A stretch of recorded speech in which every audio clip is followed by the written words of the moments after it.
I'm here to announce today that I'll be retiring from all international cricket. I'm a proud Muslim coloured boy from Pakistan who was told that he would never play for the Australian cricket team.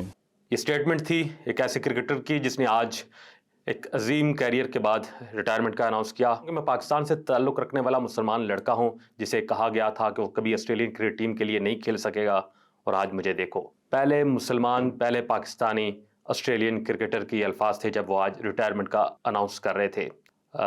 گیلی آنکھوں کے ساتھ، نم آنکھیں، اور یہ بڑی ہی strong statement انہوں نے جب جمعرات کو ریٹائرمنٹ کا اعلان کیا سڈنی کرکٹ گراؤنڈ میں، تو انہوں نے اپنی اناؤنسمنٹ کے ساتھ ساتھ آسٹریلین معاشرے میں جو ان کے ساتھ رویہ رکھا گیا، جو سلوک رکھا گیا، جہاں وہ نسلی امتیاز کو شاید اپنے پورے 15 سال کے کیریئر میں کہیں بیان نہ کر سکے، آج انہوں نے ایک سوال کا جواب 7 منٹ تک دیا اس پریس کانفرنس میں، جہاں ان کی والد، والدہ، بیوی، بچے موجود تھے۔ ایک 5 سال کا لڑکا جو 1986 میں اسلام آباد میں پیدا ہوا، وہ اپنے والدین کے ساتھ آسٹریلیا شفٹ ہوا، وہاں اس نے کرکٹ کھیلی اور اس ناممکن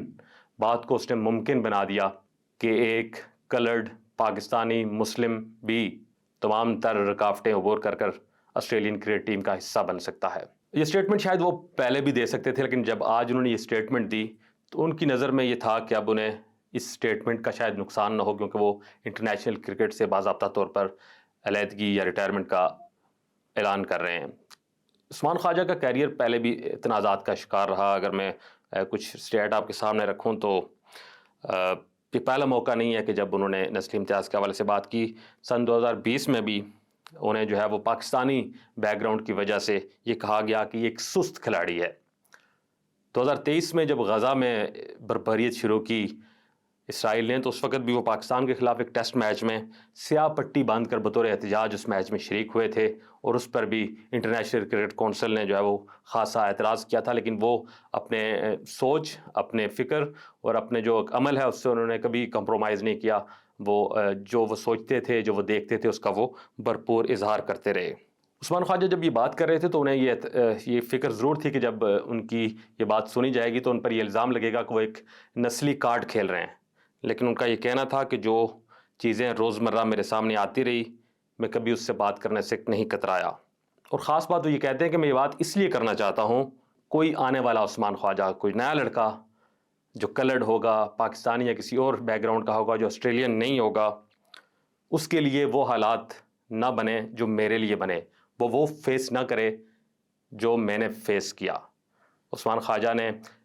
آسٹریلین معاشرے کو، جو نسبتاً ایک بہتر معاشرہ، میں 2 دفعہ آسٹریلیا گیا ہوں، میں پوری دنیا میں باقی بھی جا کے وزٹ کیا، لیکن آسٹریلین معاشرے کو میں باقی یورپ، امریکہ، کینیڈا کے معاشروں سے کم نسلی تعصب والا معاشرہ سمجھتا ہوں، اور یہ اس معاشرے کی کہانی ہے جسے نسبتاً کم تعصب زدہ کہا جاتا ہے۔ تو یہ آپ اندازہ لگا سکتے ہیں کہ باقی جو معاشرے ہیں، جو ویسٹ ہے، جس کی ہم تعریف کرتے ہیں، جس کو ہم گلوریفائی کرتے ہیں، اس میں ایک نان نیٹو کے لیے کتنے اسٹرگل، اور ایک ایسا لڑکا، ایک ایسا پلیئر جس نے سرو کیا۔ اگر میں عثمان خواجہ کے کیریئر پر نظر ڈالوں تو عثمان خواجہ نے 88 ٹیسٹ میچز میں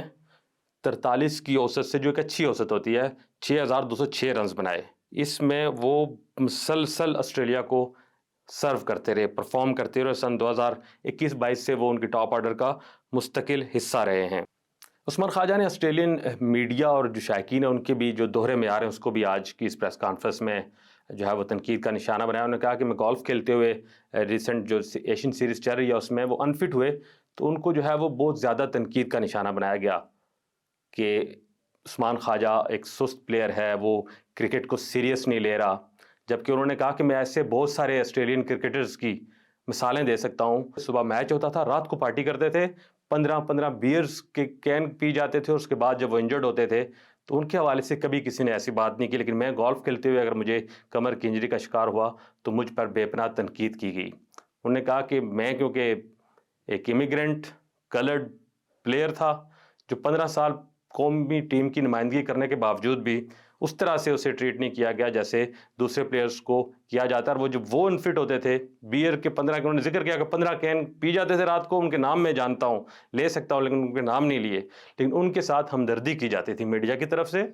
شائقین کی طرف سے، لیکن میرا جو کیس تھا وہ ڈیفرنٹ تھا۔ تو انہوں نے اس معاشرے کا جو ڈبل سٹینڈرڈ تھے، دوہرا چہرہ تھا، اس کو بھی بے نقاب کیا، اور ان کا بات کرنے کا مقصد یہ تھا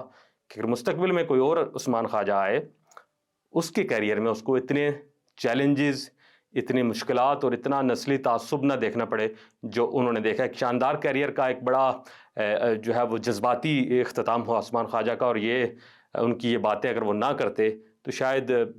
عام پبلک کو دوسرے شہروں میں, دوسرے ملکوں میں رہنے والے ہم جیسے پاکستانی یا سب کنٹینٹ کے لوگوں کو آسٹریلین معاشرے کا وہ دوہرا چہرہ نظر نہ آتا جس کو ہم یہاں بیٹھ کے شاید نہیں دیکھ پاتے. تو ایک سسٹم کے اندر رہنے والے شخص نے آج جب اپنے ریٹائرمنٹ کا آغاز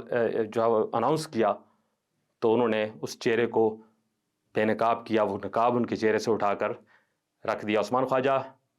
ایک ٹرو لیجنڈ تھا, اس نے زبردست کرکٹ کھیلی, بڑے فین پیدا کیے, آسٹریلیا کے اندر اس کو گلوریفائی کیا گیا, اور دنیا کرکٹ آج اس کو اس لیے بھی رسپیکٹ دے رہی ہے کہ وہ ایک پہلا مسلم, پہلا پاکستانی اوریجن کا آسٹریلین کرکٹر بنا, اور پھر اس نے تمام بیریئرز کے باوجود ایک زبردست کیریئر اس کا رہا. اور